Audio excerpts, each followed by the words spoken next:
I have never been more disappointed.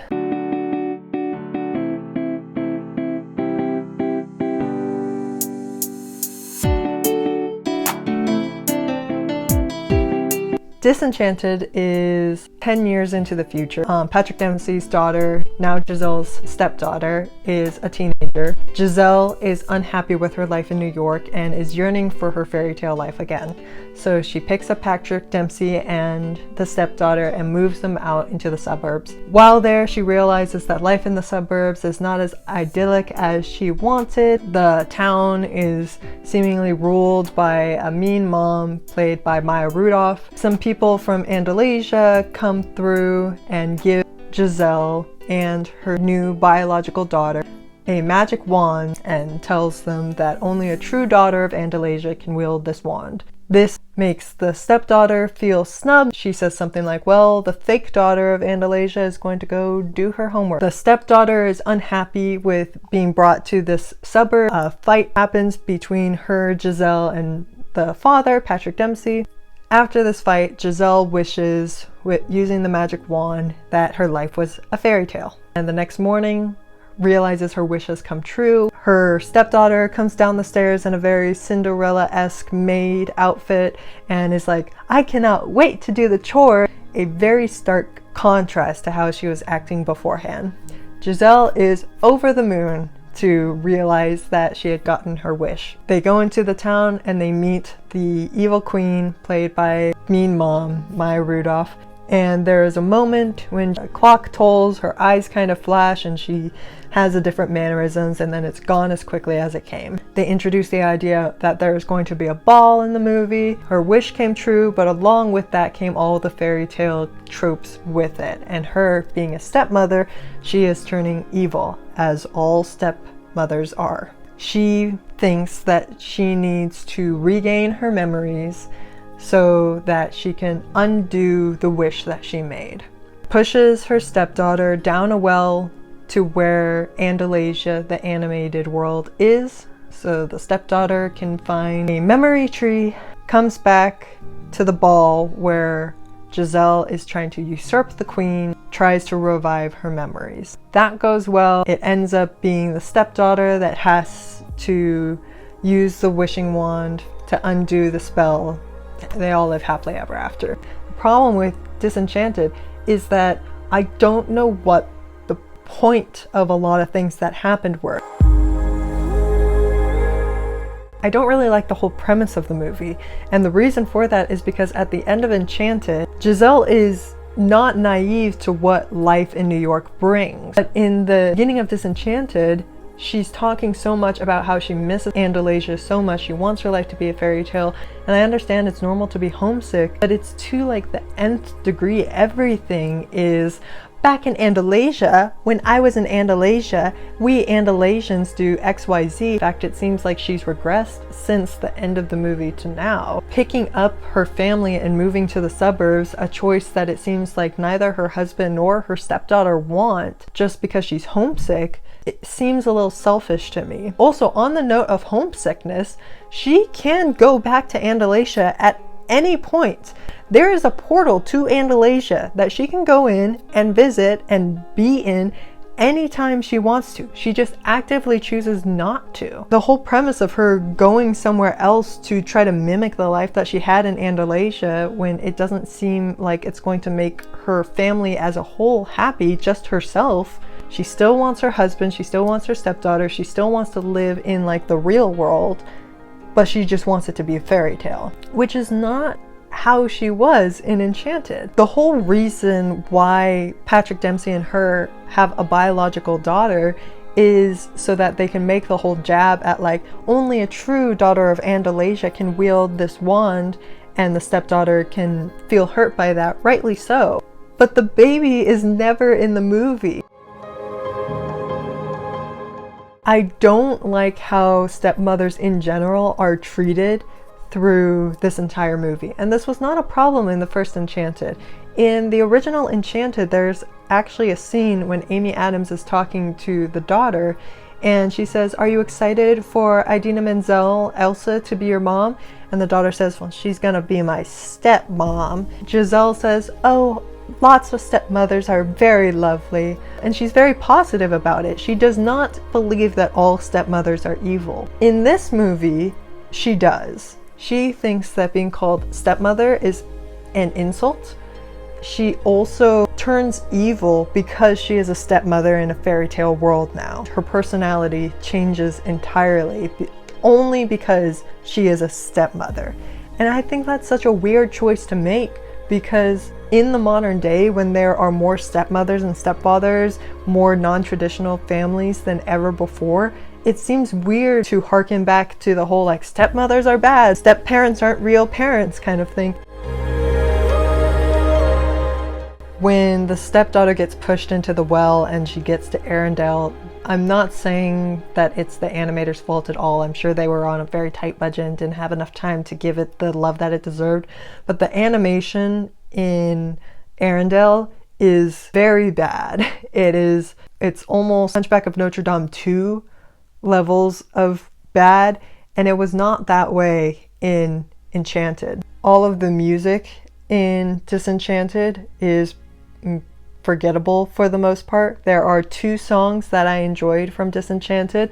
One was the song where Maya Rudolph and Amy Adams are doing like a villain song, like battle song, singing to each other, and the other one was Idina Menzel's song. But I could not tell you how they go. I remember liking them while I was watching them, but even right after watching the movie, I could not remember how they went at all. And I think that's just kind of a mark of a poor musical, because even after watching Enchanted or watching any good musical one time, you can hum melodies that are catchy and that stick in your mind. You're humming songs, you're singing songs, even as you leave the theater after seeing it one time. None of the songs in this movie are memorable, in my opinion. I don't like the ending. I think it's really silly that the stepdaughter has to like get the memories to Amy Adams, and then Amy Adams has the wand. She has it in her hand, ready to undo her wish. And Maya Rudolph is like, hey, stop that. I gave your stepdaughter a potion and she is asleep now. You didn't see it, but it definitely happened off screen. If you make your wish, then your stepdaughter's gonna die. And if you don't make your wish, I'll let her go. And I was like, the stakes have never been lower than it has been at this point. Because if Amy Adams makes her wish, then the stepdaughter will not be under the influence of the potion. If Amy Adams decides to not undo the wish, then the world is going to end. Oh yeah, the world's going to end. Because both worlds are going to end. Both Arendelle and the real world are going to end, because the magic from the magic wand is like sucking magic from Arendelle in order to come into the real world, because Amy Adams made a like world-changing wish when she wished for her life to be like a fairy tale, and it changed the personalities of everybody that she knows. Both worlds are like dying. That's another thing. When Amy Adams wakes up the day after making her wish and her daughter comes down and is all chipper, that should have frightened Amy Adams. That should have frightened Giselle. Any good parent should have been like, oh my gosh, this is terrifying. How could I be so selfish? My selfishness made the people that I love change fundamentally. Her husband is different too. He's barely in the movie. He goes off and does a side quest.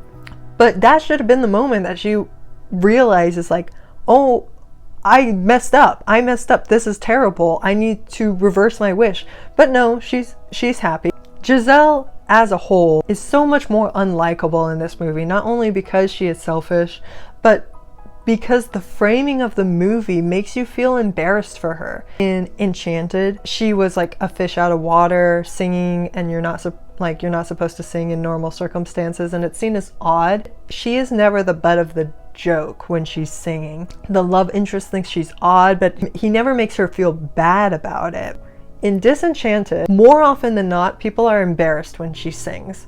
She sings a whole number when they first get to the country, and she's like going through the house and like saying how excited she is to be here.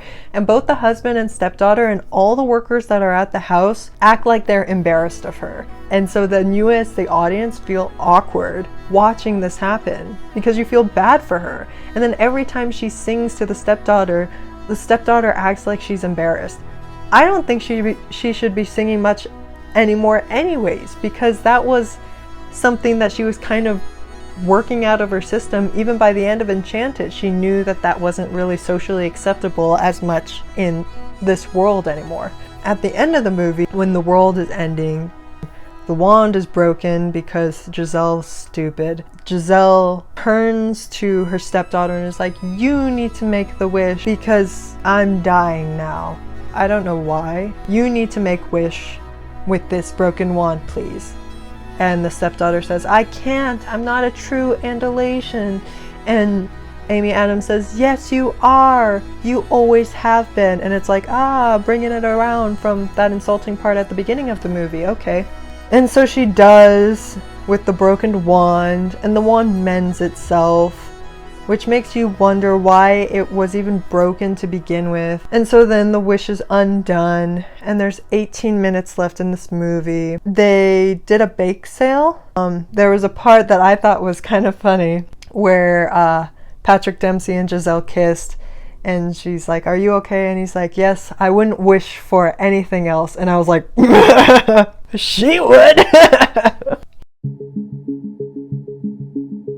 Here's what I think they should have done for a sequel to Enchanted. I knew that Giselle was going to be different in a fundamental way, but I was hoping, before I had read the synopsis or anything, this is what in my mind I was coming up with.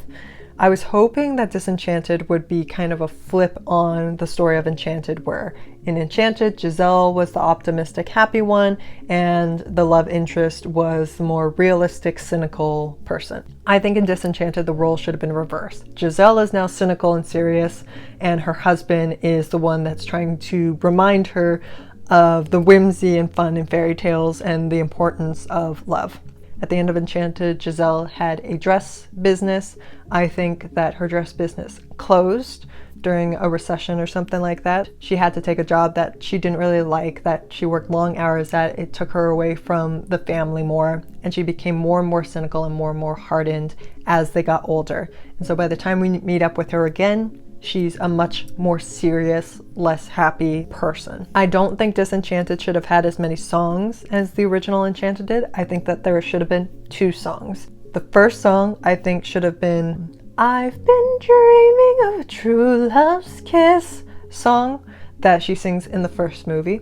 I think that they should have made that song be like a lullaby that she sings to her stepdaughter, and there could be a montage at the beginning of the movie showing her singing this song to the stepdaughter as the stepdaughter's growing older. And then there's a scene that happens when the stepdaughter is maybe like in her early teens or is a young adult, and she asks to just go to bed without the song and kind of shoos Giselle away. And it's sad because it's like, oh, the daughter is growing up, but it's understandable because kids grow up. But then they don't sing that song anymore because it was like their lullaby. But the song can also be like a metaphor for the optimism and fairy tale whimsy that was in the house. And so once that song stops, then Giselle becomes more and more cynical and more detached from the family. I think that the plot of Disenchanted should have revolved more around the husband trying to help Giselle re-find her whimsy and teach her the same lessons that she once taught him, that there is value in love and showing your love for the people in your life. I think the second song should have been between the husband and the daughter.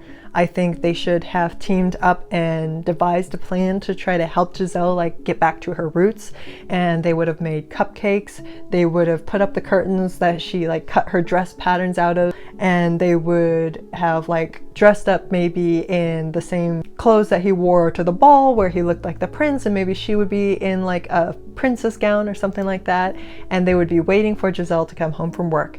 As soon as she opened the door, they would be like, ta-da! And they would sing a song that they had prepared with singing and dancing. And at the end, when they're like, ha! You're like waited and bated breath to see if it worked. If Giselle would remember the connection that they all had. Then Giselle would say, hey, I just wanted to stop in and say that I need to go to a meeting tonight. I'm not going to be able to be home for dinner. I just wanted to let you know. And she's going to turn around and walk back out the door. It's going to feel like they've kind of lost Giselle, that they've tried their best to rekindle what was once there and it's just not there anymore. And the stepdaughter is going to be in her room and she's going to come across a scrapbook that they had chronicling her growing up. And through the pictures, they're going to see the fun times that they had singing and dancing together, and a picture of Giselle singing to her as she was falling asleep as a kid. And while looking at the scrapbook, the stepdaughter is going to start humming the song that I've Been Dreaming of a True Love's Kiss song that Giselle used to sing to her as she was growing up, humming the song to herself. And then she's going to start softly singing it to herself as she's looking through the scrapbook. Giselle is going to be doing something else and walking by her room, but when she hears her singing, she's going to stop outside her door and listen to her singing the song. The daughter is slowly singing it louder, still to herself, and as Giselle is listening, pausing, kind of remembering all the times that they had the same memories that the daughter is going through, she's going to start humming the same song. And then she's going to walk to the door. The daughter is going to realize she's there, and they're going to sing the song and they're going to duet it together. And it's going to be a moment of reconnection between the mother and the daughter. And Giselle is going to realize the value in what she was letting slip away. I think that's how they should have gone. Those are my thoughts on Disenchanted.